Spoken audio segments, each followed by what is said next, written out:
Assalamualaikum warahmatullahi wabarakatuh. Saya Divanimi Sagita dari Sosiologi 5D UIN Sunan Gunung Jati Bandung. Di dalam video ini, saya akan memaparkan beberapa materi mengenai sosiologi industri untuk memenuhi ulangan tengah semester sosiologi industri.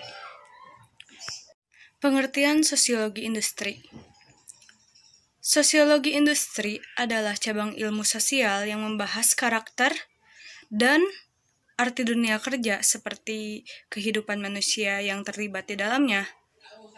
Lalu, permasalahan industri itu tidak hanya mengenai segala sesuatu yang berhubungan dengan kegiatan kerja, tetapi juga banyak hal yang tidak secara langsung akan mempengaruhi aktivitas kerja dalam industri tersebut.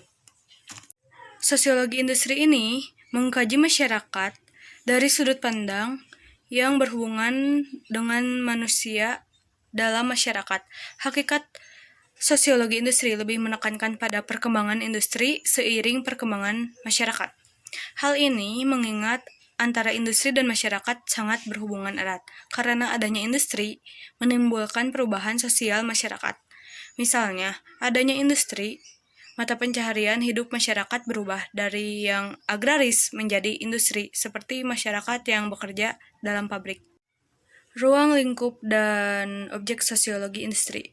Ruang lingkup dari sosiologi industri ini dibagi menjadi dua, yaitu secara internal dan eksternal.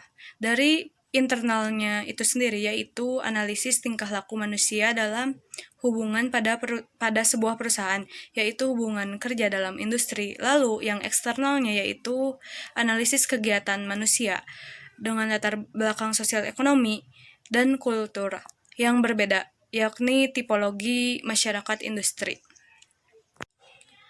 Singkatnya, objek dan kajian sosiologi industri ini adalah sosiologi industri mengkaji hubungan antara fenomena sosial yang terjadi dalam masyarakat dengan kegiatan industri.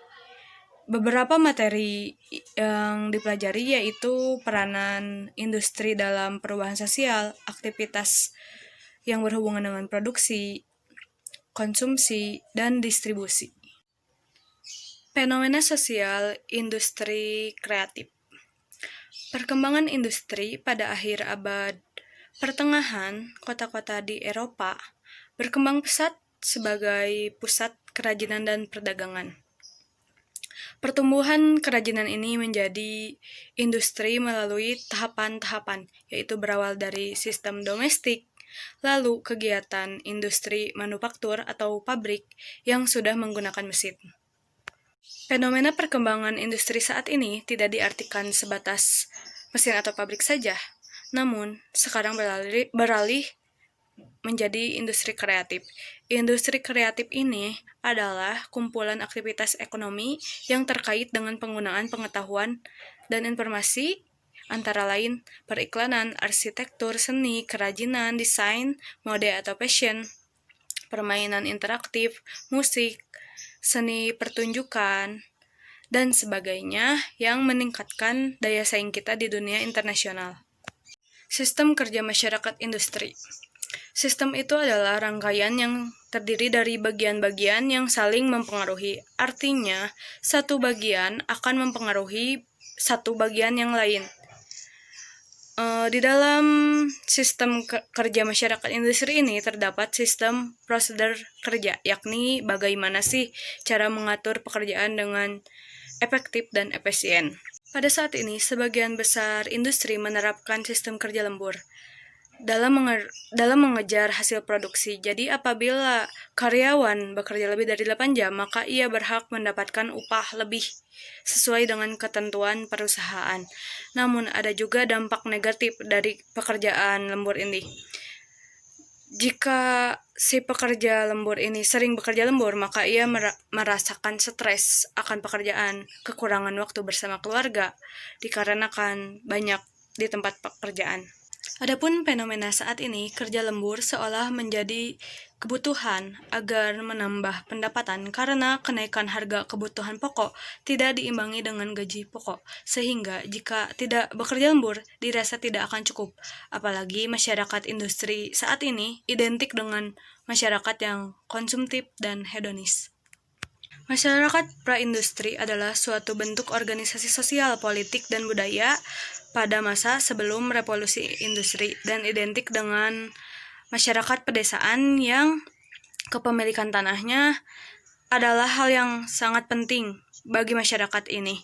Cirinya yaitu produksi terbatas, ekonominya dari pertanian, pembagian kerjanya terbatas, komunikasi dengan kelompok juga terbatas. Sekilas masyarakat praindustri di Eropa. Suatu tanda kehidupan masyarakat feodal mulai muncul di Eropa ketika terhentinya lalu lintas perdagangan antara Eropa dengan dunia timur, sehingga terjadi perubahan kehidupan masyarakat Eropa. Kondisi sosial masyarakat Eropa sebelum revolusi industri tidak seperti zaman sekarang yang tinggal pencet tombol sen lalu kabar terkirim. Pada saat praindustri, mereka menggunakan kuda untuk bertukar surat, lalu dititipkan kepada pengembara. Mereka juga bergantung pada alat yang masih tradisional. Pendidikan dapat dikatakan buruk, politik berdasarkan kepemilikan tanah, begitu juga masalah jumlah penduduk di Eropa tidak mengalami perkembangan yang signifikan. Jika ada sebagian dari mereka yang kesulitan ekonomi, tidak ada jaminan sosial yang dapat membantunya. Pengaruh pembangunan industri pada masyarakat. Studi kasusnya pada PT Printek Cikadut, Bandung. PT Printek ini memproduksi kain, namun memberikan pengaruh positif dan negatif pada masyarakat. Pengaruh positifnya yaitu terbukanya lapangan kerja, terpenuhinya kebutuhan masyarakat akan produk yang dihasilkan, lalu terbukanya usaha-usaha lain di luar bidang industri. Selain itu juga ada pengaruh negatifnya, yaitu peralihan mata pencaharian dari asalnya petani menjadi pekerja industri, yaitu dengan bekerjanya di pabrik. Dan terjadinya pencemaran lingkungan akibat limbah, karena limbah ini tanpa dikelola terlebih dahulu sehingga warga Cipamokalan ini melaporkan bahwa air sungainya berwarna hitam dan berbau tidak sedap. Solusi bijak yang dapat saya tawarkan yaitu penegakan hukum yang tegas terhadap pelanggaran lingkungan perseroan terbatas, lalu mempertahankan daerah resapan air. Sekian yang dapat saya sampaikan. Wassalamualaikum warahmatullahi wabarakatuh.